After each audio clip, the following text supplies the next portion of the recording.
I was 7,000 miles away from everything I loved, crouched in a humid tent with the smell of jet fuel and sand heavy in the air, when my life was stolen. My name is Sergeant Chloe Vance. I'm 26 years old, a logistics specialist in the Army, and at that moment I was 3 months into my second tour. My thumb hovered over a message from my younger sister Tiffany. It was a photo. She was standing in front of a chic, high-end bistro called the Gilded Lily, holding a glass of champagne. The caption read, "Thanks for the donation, sis. Big things happening." I felt a cold shiver that had nothing to do with the air conditioning. Donation? I hadn't sent her a dime. Then my blood turned to ice as I looked at the background of the photo.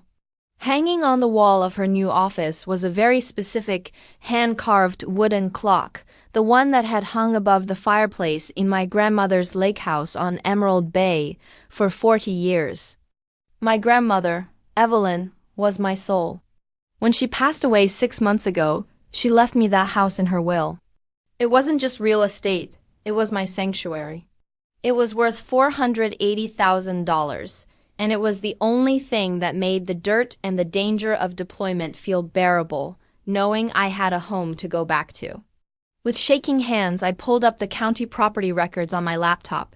The screen loaded slowly, the pixels crawling. When it finally popped, I stopped breathing.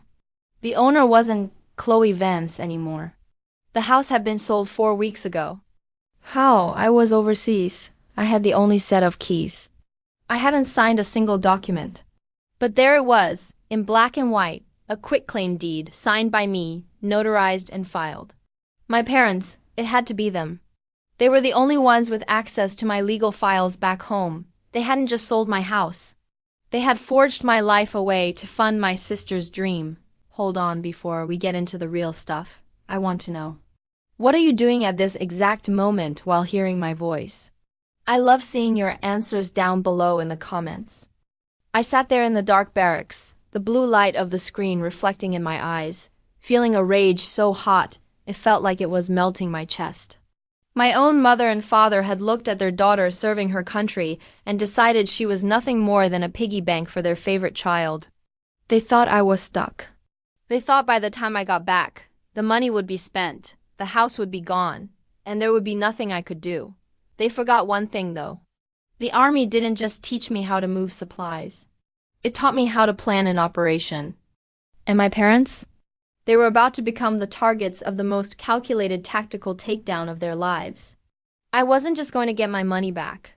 I was going to make sure that by the time I was done, they'd be wishing they had never even heard the name Emerald Bay.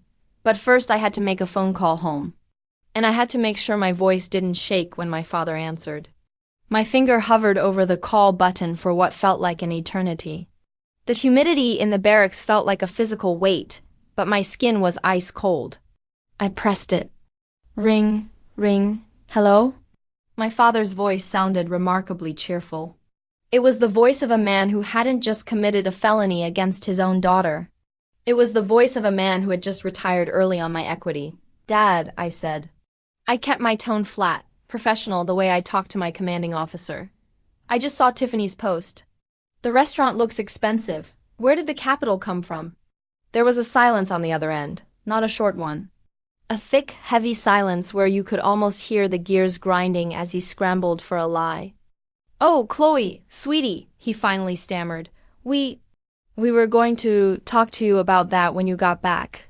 You know how hard it's been for Tiffany. She's been struggling to find her footing. And your mother and I, well, we made a family decision." "A family decision," I repeated, my voice dropping an octave. "I'm part of this family, Dad. Last I checked, I was the sole owner of Grandma Evelyn's house." "So how did a family decision involve selling my property while I'm in a combat zone?" I could hear my mother in the background, whispering frantically. Then she took the phone. "Chloe, listen to me," she said, her voice dripping with that manipulative sweetness she used whenever she wanted something. "The market was at an all-time high. We didn't want you to miss out. We sold it to protect your investment, and since Tiffany needed a jumpstart, we figured you wouldn't mind lending her the proceeds. It's all in the family, honey. You have your Army salary. You don't even need that money right now."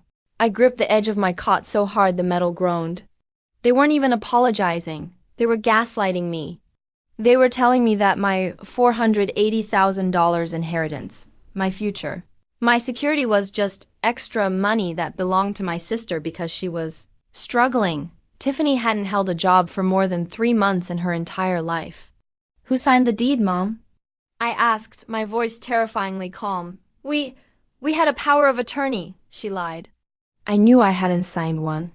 I had intentionally left my legal affairs in the hands of a JAG officer, not them. You forged my signature, I stated. It wasn't a question. Don't use those words with us. My father barked, getting back on the line. We raised you. We paid for your braces and your clothes for 18 years. You owe us, Chloe. If you try to make trouble for your sister, you're dead to this family. Do you understand? Click. He hung up. He actually hung up on me. I looked at the blank screen of my phone. They thought they had the upper hand because I was thousands of miles away. They thought they were safe because I was overseas and busy. They had no idea that I had already opened a new tab on my laptop. I wasn't calling my parents back. I was calling a very specific contact I made during my first deployment, a high-stakes forensic accountant who specialized in disappearing assets. If they wanted to play family business, fine.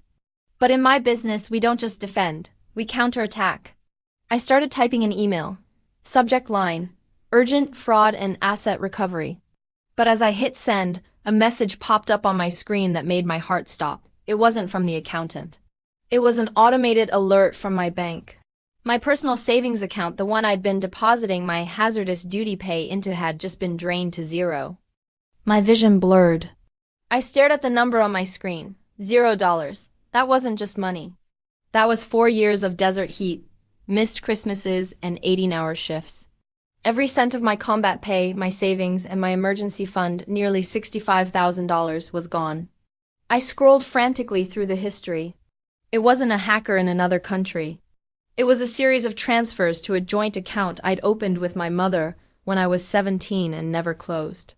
She'd stayed on as a secondary user, a just-in-case that I'd completely forgotten about in the chaos of deployment. They didn't just steal my inheritance. They were bleeding me dry while I was literally standing in a war zone. I didn't cry. In the army, when you're under fire, you don't cry, you find cover, and you return fire. I closed my eyes for exactly 10 seconds, centering myself. When I opened them, the daughter in me was gone. Only the logistics specialist remained. I didn't call my parents back. That would be a tactical error. If they knew I knew, they'd start hiding the paper trail. Instead, I called my best friend from high school, Sarah, who was now a paralegal at a high-profile firm in our hometown. Chloe! It's 3 a.m. here. Sarah? I need you to listen very carefully, I whispered into the phone, my voice like steel. My parents forged my name on a deed and sold my house. Now they've wiped my savings. I need a scorched earth lawyer, a private investigator, and a locksmith who doesn't ask questions. Can you do that? There was a long pause. I heard her sit up in bed. Your parents did what? Chloe, that's a felony. Multiple felonies. I know, I said. And I want them to feel every single one of them. I'm putting in for an emergency leave. My CO owes me a favor, and I have enough saved up leave time to disappear for a month. I'll be on a plane within 48 hours. What's the plan? Sarah asked, her voice trembling slightly. Phase 1, I said, looking at the photo of Tiffany's restaurant again. If they want to use my life to build their kingdom, I'm going to make sure that kingdom is built on sand. Sarah, find out who holds the liquor license for the Gilded Lily. And find out exactly who signed the mortgage for that building. I hung up and headed straight to my commanding officer's office. I didn't tell him my parents were thieves. I told him there was a legal emergency involving identity theft and property liquidation. He saw the look in my eyes, the look of a soldier who was ready to go over the wire, and he signed the papers. As I packed my duffel bag, my phone buzzed. It was a group chat message from my mom. So proud of Tiffany. Opening night is this Friday. We're all so blessed. I deleted the notification. They thought I was 7,000 miles away. They thought they had time to cover their tracks. They had no idea that while they were chilling the champagne for their big opening, I was already over the Atlantic, and I wasn't coming home for a hug. I was coming for everything they owned. The wheels hit the tarmac at 4:15 a.m. I wasn't wearing my uniform.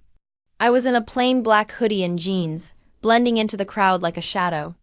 My parents thought I was still in a tent in the desert, counting down the days until my next R&R. They had no idea I was currently standing on the very soil they'd stolen from under me. Sarah was waiting at the arrival's curb in a beat-up SUV. She didn't say a word. She just handed me a thick manila folder. I opened it as we pulled away from the airport. "It's worse than you thought, Chloe," Sarah said, her eyes fixed on the road. "They didn't just sell the Lakehouse. They used your forged signature to take out a bridge loan against the property before the sale closed.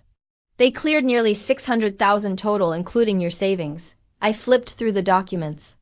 My father's signature was next to a shaky, looped version of mine. It was a pathetic forgery, but to a distracted bank clerk, it looked real enough. "And the restaurant?" I asked. "The Gilded Lily," Sarah sighed. "It's not just a bistro. It's a high-end lounge. Tiffany spent $80,000 just on the interior decor. Italian marble, custom velvet seating. All paid for with your combat pay. But here's the kicker. The liquor license is tied to the building's deed. And the building? It's owned by a holding company your dad set up."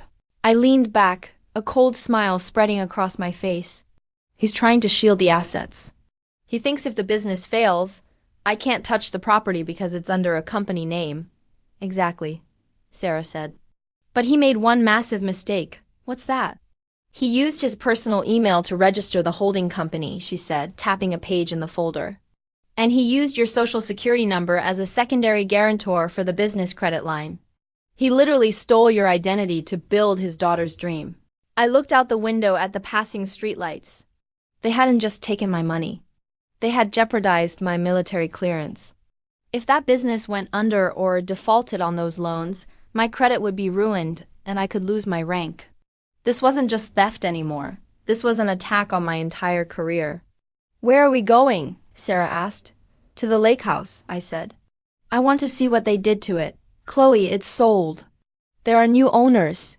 "I know," I replied. "But I need to see the sold sign. I need to feel that fire in my gut one more time before I start the teardown." As we pulled onto the gravel drive of Emerald Bay, my heart shattered. The Maggie May sign, the one I'd carved with my grandmother when I was 12, was lying in a pile of trash by the curb. In its place was a sleek, modern sold placard from a luxury firm. I stepped out of the car, picked up the old wooden sign, and brushed off the dirt. At that moment, my phone buzzed. It was a text from my dad. "Hey kiddo, hope you're staying safe. Don't be mad about the house. We're doing this for the family. We'll make it up to you, I promise. Love you." I stared at the word love. It felt like a slur.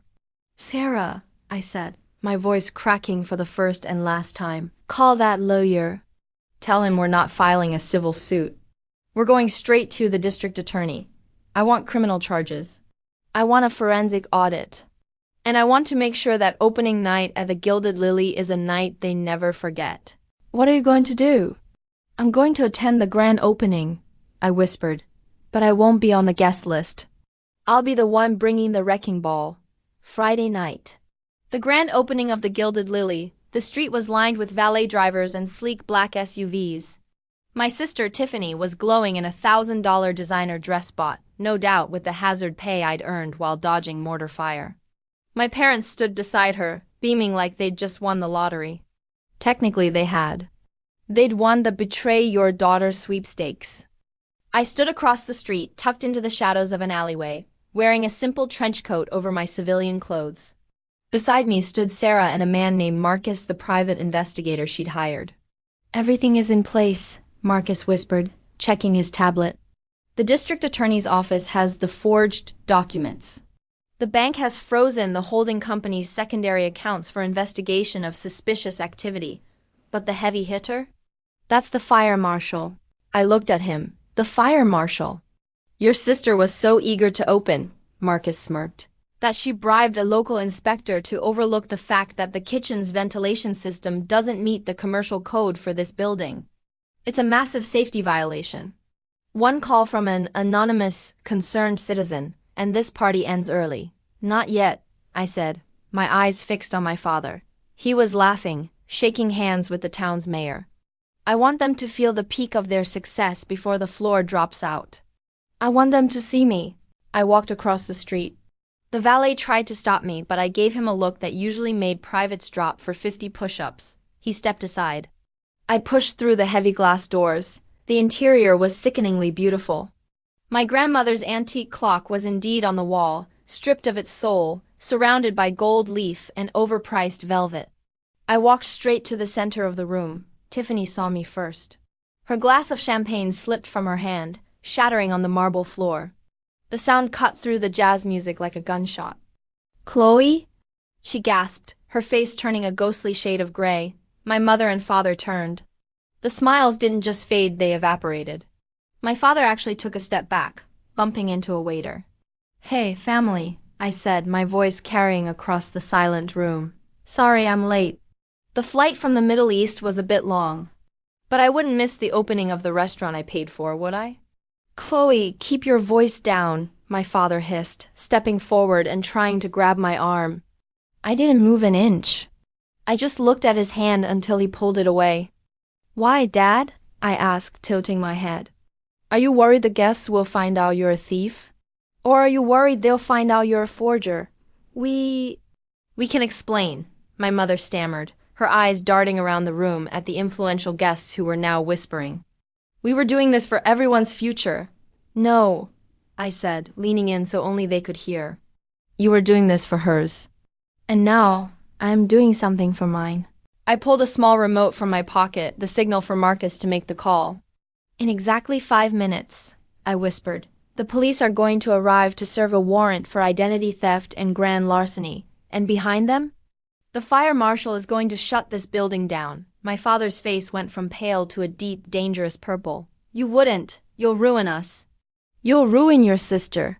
"You already ruined me, Dad," I said, checking my watch. "I'm just returning the favor." Suddenly, the front doors swung open. But it wasn't the police.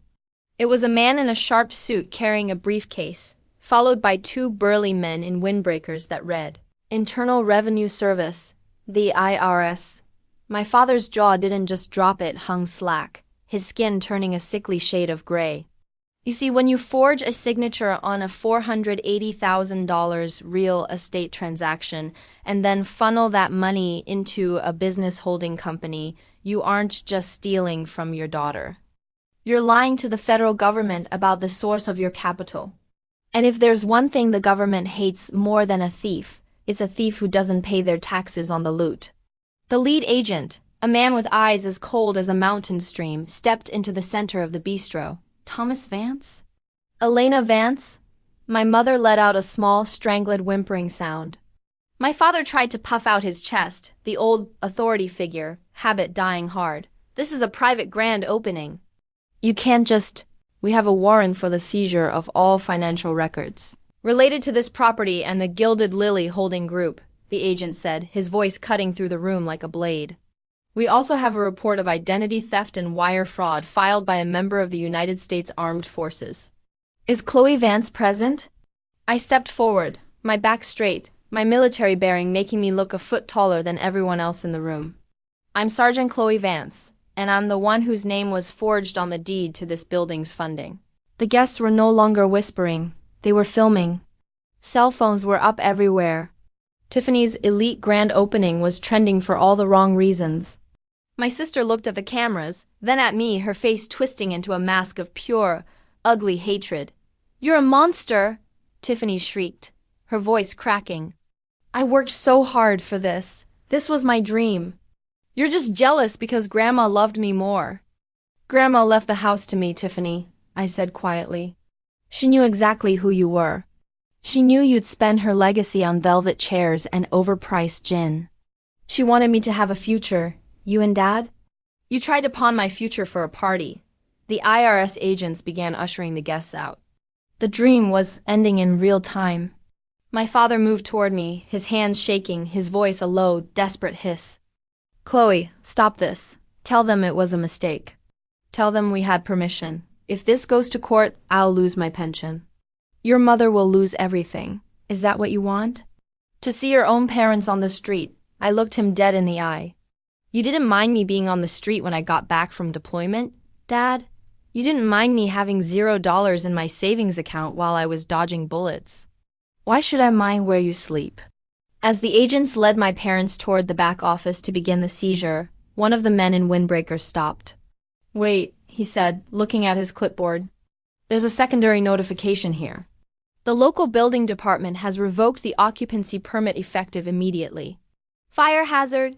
The lights in the bistro flickered and then died, leaving us in the dim glow of the emergency exit signs. The Gilded Lily was dark. But as my parents were being questioned, I saw my father lean over and whisper something to my mother. He looked relieved?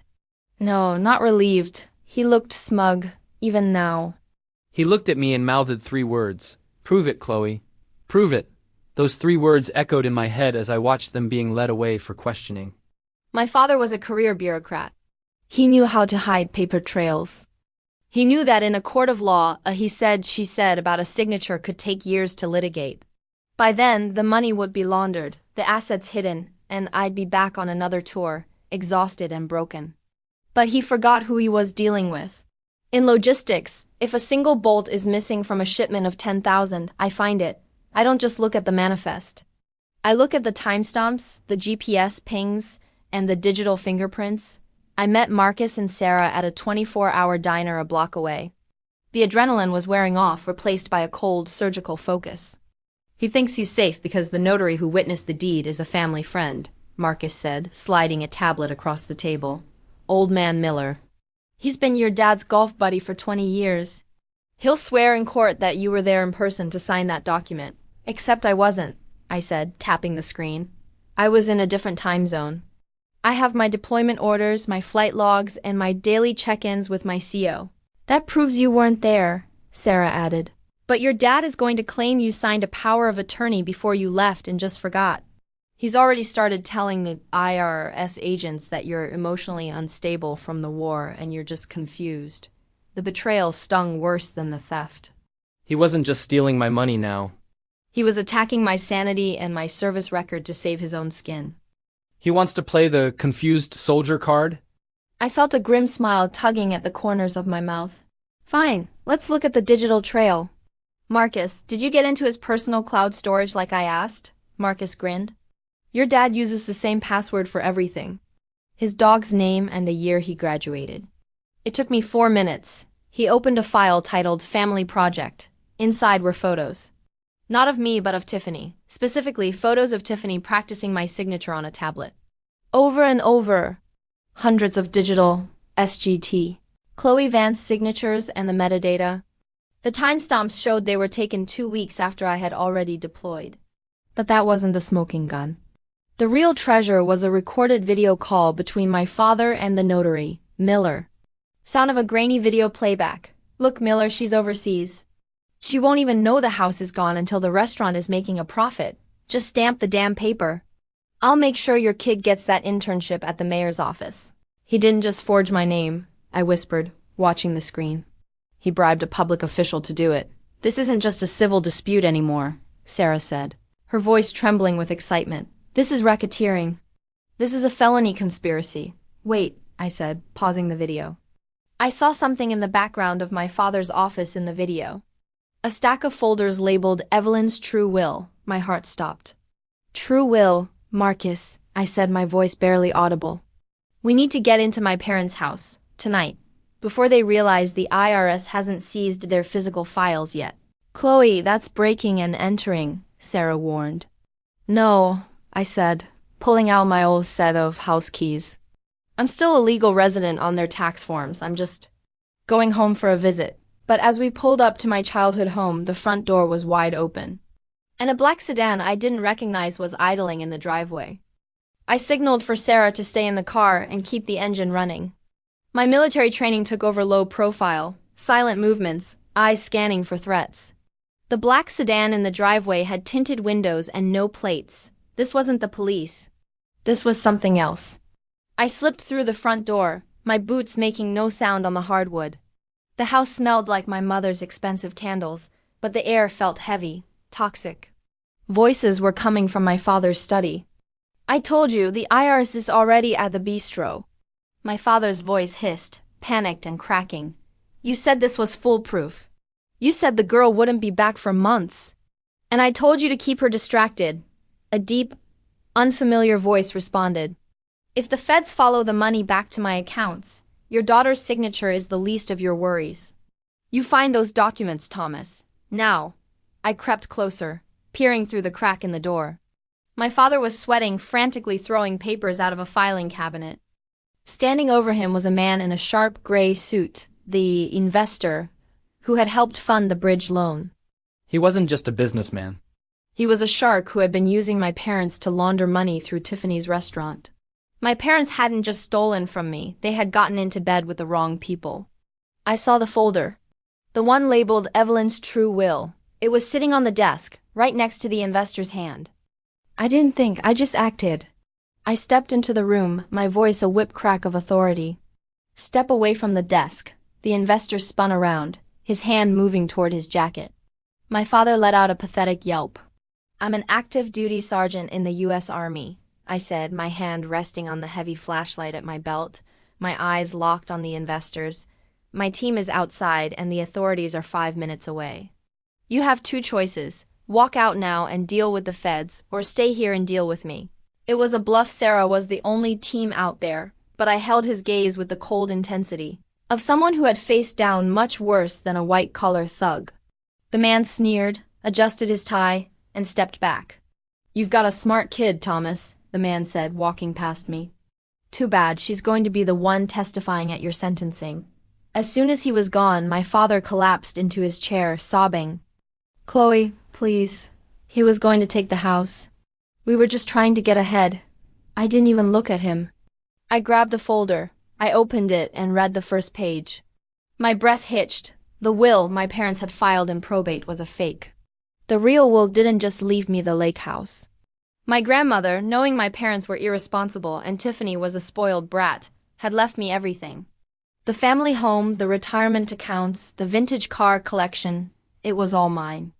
My parents were supposed to be nothing but tenants at will, living on an allowance managed by me. They hadn't just stolen a house. They had staged a coup of my entire inheritance. You knew, I whispered, the paper trembling in my hand. You knew she left it all to me, and you buried it. We deserve something, my father wailed. We took care of her. You didn't take care of her, I snapped. You waited for her to die so you could feast on the carcass. I tucked the folder under my arm. My phone buzzed. It was Marcus. Chloe, get out of there. The police just picked up your mother at the restaurant. They're heading to the house now. It's time. I looked at my father, this man who had raised me, then sold my soul for a marble countertop, and I felt nothing. No hate, no pity, just a cold, final clarity. I'll see you in court, Thomas, I said. And don't worry about packing a bag. Where you're going, they provide the clothes. All rise. The courtroom felt like a tomb. I sat at the plaintiff's table, wearing my class address uniform. My medals were pinned, my brass was polished to a mirror shine, and my spine was a rod of iron. I wasn't just Chloe Vance today. I was the weight of every sacrifice I'd made for a country that my parents had dishonored by betraying one of its soldiers. Across the aisle, my parents looked like ghosts. My mother's designer clothes were wrinkled, her hair unkempt. My father sat slumped, his hands trembling so violently he had to tuck them under his thighs. Tiffany was there too, sitting in the front row of the gallery, glaring at me with eyes full of poison. She still didn't get it. She still thought she was the victim because her bistro was now boarded up with seized tape. The judge, a formidable woman named Justice Holloway, looked over the bench with a gaze that could peel paint.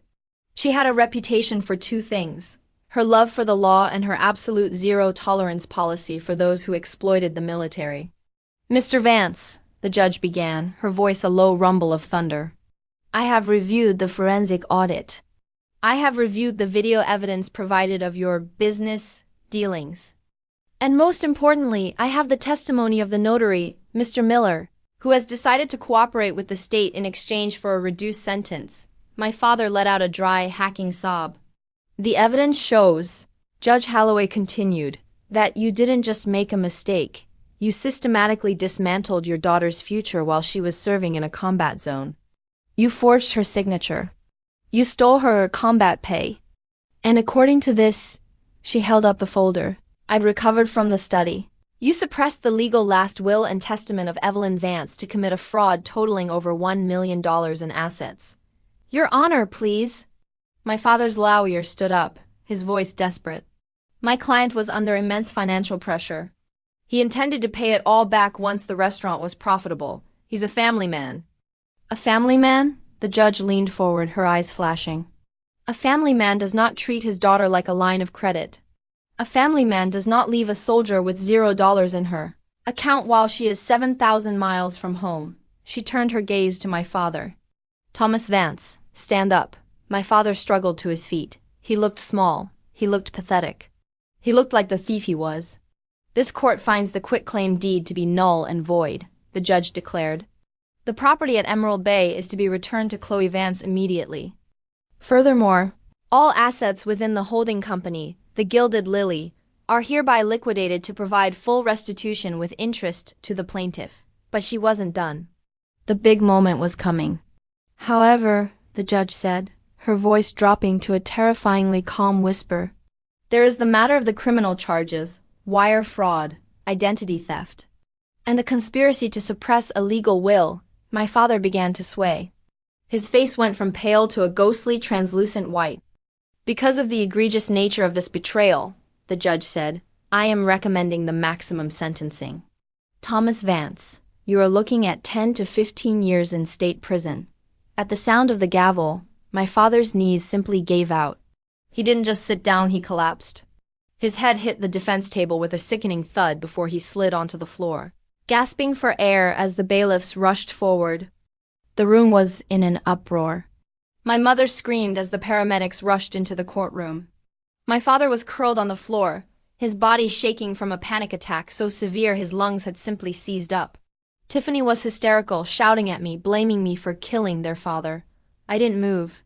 I stood there, a silent sentinel in my uniform, watching the man who had traded my love for a bistro floor be wheeled out on a stretcher. He wasn't dying. He was just finally feeling the weight of the world he'd tried to build on my back. 2 weeks later, I stood on the deck of the Lakehouse at Emerald Bay. The sold sign was gone, replaced by the original Maggie May sign I'd rescued from the trash. The new buyers had been compensated by the title insurance company, another bill my parents would be paying for the rest of their lives. Inside, the house was quiet. The IRS had finished their sweep. My sister's restaurant was gone, its contents auctioned off to pay back my stolen savings. My mother was facing 5 years of probation and a lifetime of debt. My father? He was recovering in a medical wing of the county jail, awaiting his formal sentencing. I looked at the water, the sun setting over the lake, just like it did when Grandma Evelyn was alive. I wasn't just wealthy now. I was free. I had recovered $480,000 from the house, $65,000 in stolen savings, and another $200,000 from the liquidated assets of my grandmother's true estate. But the money wasn't the victory. The victory was the look on my father's face when he realized that a soldier doesn't just go away. We come home, and we bring the truth with us. I reached into my pocket and pulled out my phone. I had one last message to send to the family group chat before I blocked them all forever. I took a photo of the lake, peaceful and still. The caption? Thanks for your service. The house looks great. I'm Sergeant Chloe Vance, and this was my mission of justice.